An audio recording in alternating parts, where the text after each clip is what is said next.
continue on with this, I want you to find an image that you want to represent on your stamp. I went online and I found this cute hedgehog. So go ahead and find an image, a good quality, and just open it. You do not need to worry about removing from the background for this particular project. If you want to hide your guidelines, you can hit Command H on the keyboard. And if you do get this message, you want to click on Hide Extras. And that just temporarily hides those guidelines. I didn't put them away, so I could Command H and bring them back at this point, and Command H and hide them. So that just hides them, gets them out of the way while you're doing some other work. We're going to add a drop shadow and an inner shadow to our stamp to give it some depth. Before we do that, let's change our base color. You can make this base color anything you want, but I would suggest a muted tone. I'm going to choose a blue tone. So instead of being way up here in this corner where it's a brighter tone, if you come out a little bit and just make it kind of a softer, muted tone, that seems to work better for the stamp project. And this is a color that you can change anytime. So we're just doing this for right now, and if we don't like it, we can change it later, and this will just help us be able to see that drop shadow and the inner shadow that we're about to place on our stamp. So go to your stamp layer, go down to the FX icon, which is Add a Layer Style, and we'll start with the drop shadow. On the drop shadow, we want to make a distance of 6, a size of 5. Your opacity should be at 100%, and we want to set the angle to 120, and then say OK.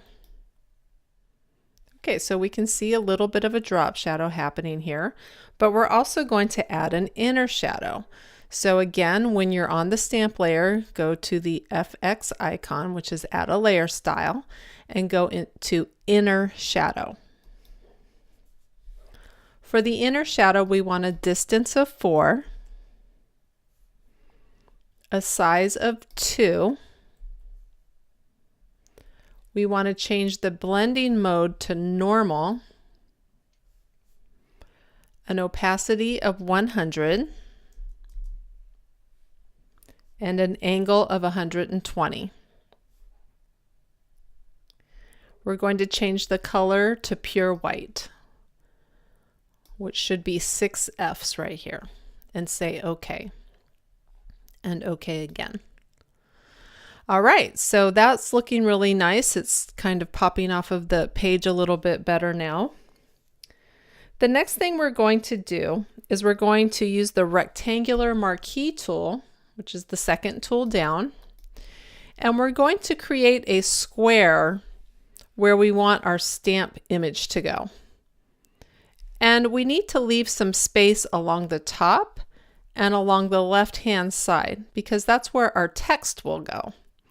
So I'm going to start in the lower right-hand corner down here, and I'm going to click and drag, and I want to hold Shift. Shift is going to guarantee that I get a perfect square. And notice I'm not too close to the edge there. And I don't want to go all the way to this corner. I want to stop a ways down, somewhere about right there. I let go of the mouse first, and then the Shift key. So if you can see my placement there, I'm leaving plenty of space at the top where I'm going to have the name of the subject of my stamp, and on the left-hand side where it's going to say USA First Class Forever. I'm going to add a new layer now, and I'm going to call that Photo, and this is where I'm going to put the image of my subject. Before I bring my subject picture in though, I'm going to add a layer mask, and the layer mask is going to go where this selection is. So if I hit Layer Mask, you can see that it masked out everything behind that selection and is only allowing for that square. And I want to unchain the layer from the layer mask by clicking on that chain link. Currently I'm on my layer mask, so I need to switch over to my layer, go grab my hedgehog here, Command A to select, Command C to copy, and while I'm on my layer, Command V to paste.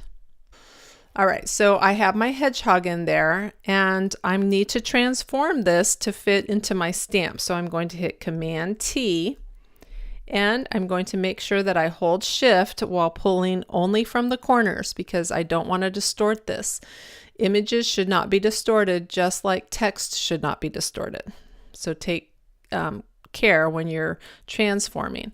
Now, as I pull this, you'll notice it'll start to disappear behind that layer mask, and that's good. That means the layer mask is doing its job, and that's what we want it to do. So we want to fill this layer mask. I'm going to let go of shifting, just grab and move it over. And then I'm going to pull it up on the upper left hand side by holding Shift until I reach my layer mask. Okay. And it looks like I have some move room from side to side, so I'm going to get this little guy positioned in here nicely so his face is not cut off. Just like that. Once you get your subject placed, take a look at it. Now my hedgehog is looking kind of to the lower left-hand side, and I actually like that. I wouldn't want to flip him around. Let me just show you what would happen if I flip him around.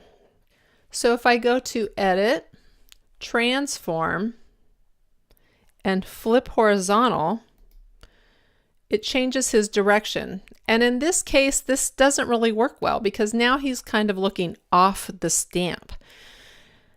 If I Command Z and put him back to where he was, he's looking more into the stamp, and it's going to draw our eye to the lettering that's going to be on this left-hand side. And so this is actually a better position. And it just depends on your subject. So it might be beneficial to flip your subject, but you have to take a look at it and just decide what's best.